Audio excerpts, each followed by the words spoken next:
यासाठी शिवसेना युबीटीनं छत्रपती संभाजीनगरमध्ये हंडा मोर्चा काढला।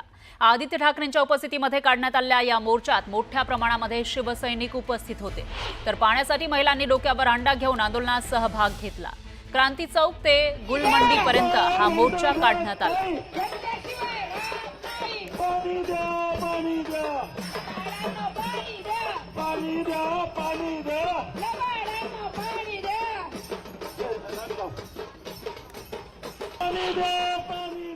आदित्य ठाकरे पायी स्वतः लोकांमध्ये चालत चाललेले आहेत। दादा काय म्हणणार, एकंदरीतच पाण्याचा प्रश्न गंभीर आहे। मी सुद्धा या शहरातच राहणार आहे। मला आठवत असेल आमचं सरकार असताना आम्ही अनेक इथे गोष्टी केल्या होत्या, चांगली कामं केली होती। मग ते घनकचरा व्यवस्थापन असेल, रस्त्यासाठी जे आम्ही अनेक निधी दिला होता, शाळेची कामं असतील, खूप असतील। पण आज आपण पाहतोय ह्या नगरावर, संभाजीनगर, छत्रपती संभाजीनगरावर प्रेम असणारं ह्या सरकारमध्ये कोणीच नाहीये।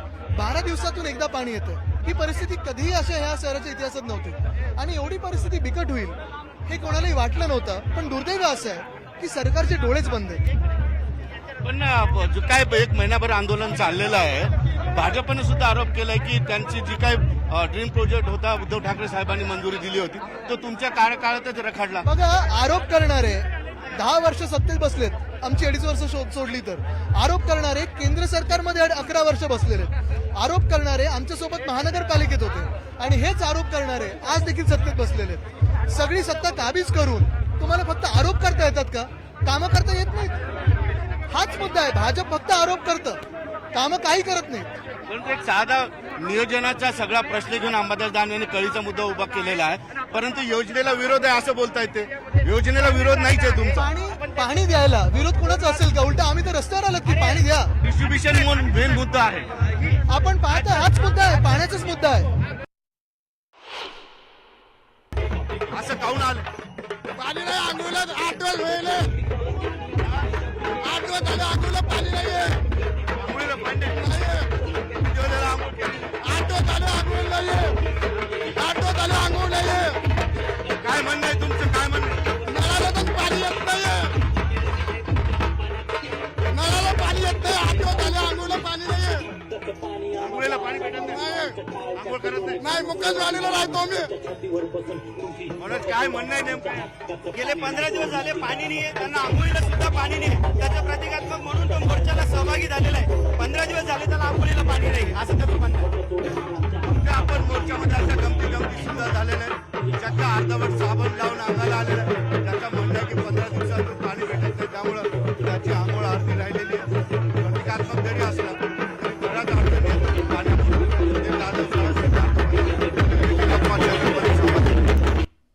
तर दुसरीकडे नाशिकमध्ये भाजपनं तिरंगा यात्रा काढली। नाशिकच्या पंचवटी कारंजा भागामध्ये भाजपची ही तिरंगा यात्रा निघाली। मंत्री गिरीश महाजन तिरंगा यात्रेमध्ये सहभागी झाले। माजी सैनिक, शहरातील लोकप्रतिनिधी यासह नागरिक सुद्धा या रॅलीमध्ये सहभागी झाले। ऑपरेशन सिंदूरमध्ये भारतीय लष्करानं यशस्वी कामगिरी केल्यानं ही तिरंगा रॅली काढण्यात आली।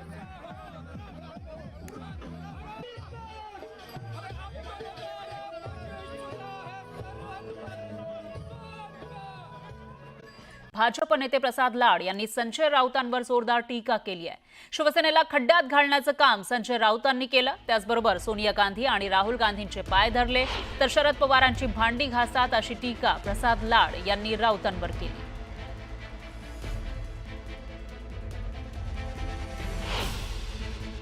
नरकातला स्वर्ग हे पुस्तक लिहित असताना मला संजय राऊतांना सांगायचं आहे, 14 वर्ष ज्या पत्राचाळीतील गोरगरीब मराठी रहिवाशांना नरकात ठेवण्याचं काम तू जे केलं, त्याच्यावर देखील एक पुस्तक लिहिलं असतंस तर बरं झालं असतं। माननीय नरेंद्र मोदीजींचे आणि माननीय शरद पवारांचे आणि कैलासवासी शिवसेना प्रमुखांचे संबंध काय होते याची पोचपावती शरद पवारांच्या घरात भांडी घासणाऱ्या संजय राऊताला देण्याची गरज नाहीये। नरेंद्र मोदींच्या पायाची धूळ चाटण्याची देखील संजय राऊताची लायकी नाहीये। स्वतःचं अस्तित्व टिकवण्यासाठी ज्यांनी शिवसेना संपवली, शिवसेना प्रमुख कैलासवासी बाळासाहेब ठाकरेंच्या विचारांनी जी शिवसेना चालली होती, त्या शिवसेनेला कोणाकोणाला नेऊन विकलं। सोनिया गांधीच्या पाया पडले, राहुल गांधीचे पाय चाटले, शरद पवारांची भांडी घासली। याच्या पलीकडे अजून संजय राऊताला उद्धव ठाकरेकडनं काय करून घ्यायचं हा प्रश्न माझ्यासारख्या कार्यकर्त्याच्या समोर आणि शिवसैनिकाच्या पुत्राची हाल होत असताना माझ्यासारख्या कार्यकर्त्याच्या डोक्यात येत आहे. महत्त्वाच्या बातम्या. प्रायोजक पुष्कराज रागी डिलाइट्स, महाराष्ट्राचं लाडकं आणि नंबर 1 नाचणी सत्व.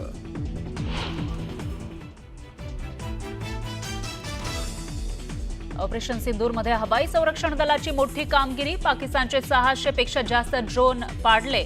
भारताच्या 1000 पेक्षा अधिक तोफा, 750 शॉर्ट रेंज मिसाईलचा दणका.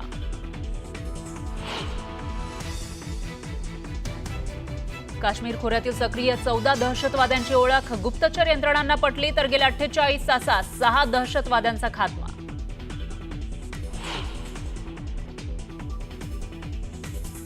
पंतप्रधान मोदींच्या निवासस्थानी महत्वाची बैठक. गृहमंत्री अमित शहा, एनएसए अजित डोवाल यांची मोदींसोबत चर्चा.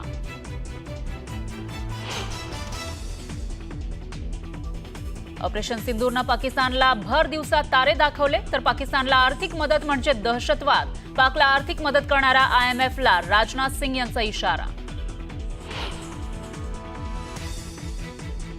भारताच्या कारवाईनंतर घाबरला पाकिस्तान. पाकचं लष्करी मुख्यालय रावळपिंडीतून इस्लामाबादला हलवलं जाणार. सुरक्षेच्या दृष्टीनं पाकिस्तान सरकार घेणार निर्णय. नवी दिल्लीत गृहमंत्री अमित शहांच्या हस्ते नवीन मल्टी एजन्सी सेंटरचं उद्घाटन. ऑपरेशन सिंदूर हे मोदींच्या प्रबळ इच्छाशक्तीसह तिन्ही सैन्याच्या अतुलनीय प्रहार क्षमतेचं हे प्रतीक असल्याचं केलं विधान.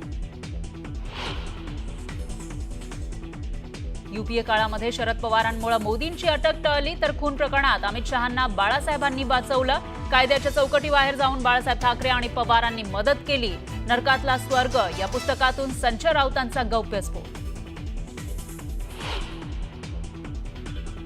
मी कथा, कादंबऱ्या, बालवाङ्मय वाचणं कधीच सोडलंय. राऊतांच्या पुस्तकावरून मुख्यमंत्र्यांचा टोला तर पुस्तकाचं नाव नरकातला राऊत असं ठेवायला हवं होतं. बावनकुळेंनीही घेतला समाचार. मंत्री जयकुमार गोरे बदनामी आणि खंडणी प्रकरणी रामराजे नाईक निंबाळकरांची चौकशी. वडूज पोलिसांनी घरी जाऊन तब्बल 3.5 तास चौकशी केल्याची माहिती.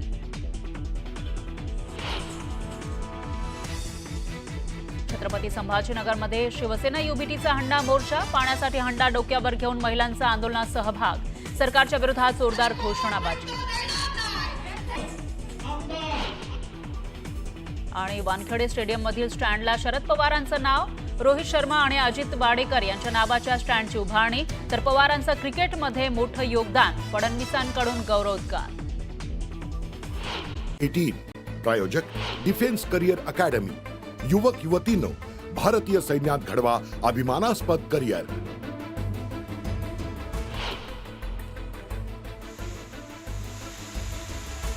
जेजुरी गडावर दुपारच्या सुमारास पावसाची हजेरी. गडाच्या पायऱ्यांवरून वाहणाऱ्या पाण्यामुळे भाविकांची आणि व्यापाऱ्यांची उडाली धांदल.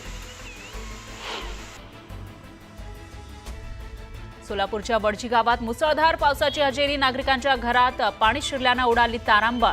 शेतकऱ्यांसह गावातील नागरिकांचं मोठं नुकसान.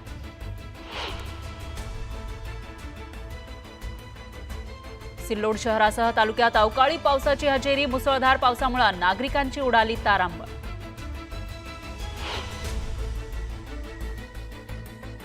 अहमदनगरच्या लोणी परिसरामध्ये जोरदार पाऊस. पावसामुळे उकाड्यानं हैराण झालेल्या नागरिकांना दिलासा तर शेती पिकांचं नुकसान होण्याची भीती.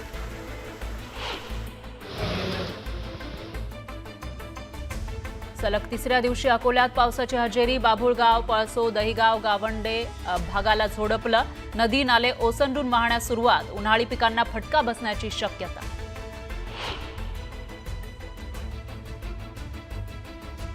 मागील 4 दिवसांपासून येवल्यामध्ये पावसाचं थैमान. वादळी वाऱ्यामुळे पत्र्याचा शेड अंगावर पडल्यानं 1 जण गंभीर जखमी.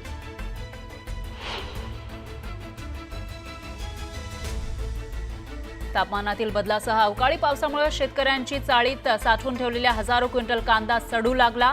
मनमाड, मालेगावसह नाशिक जिल्ह्यातील शेतकरी संकटात.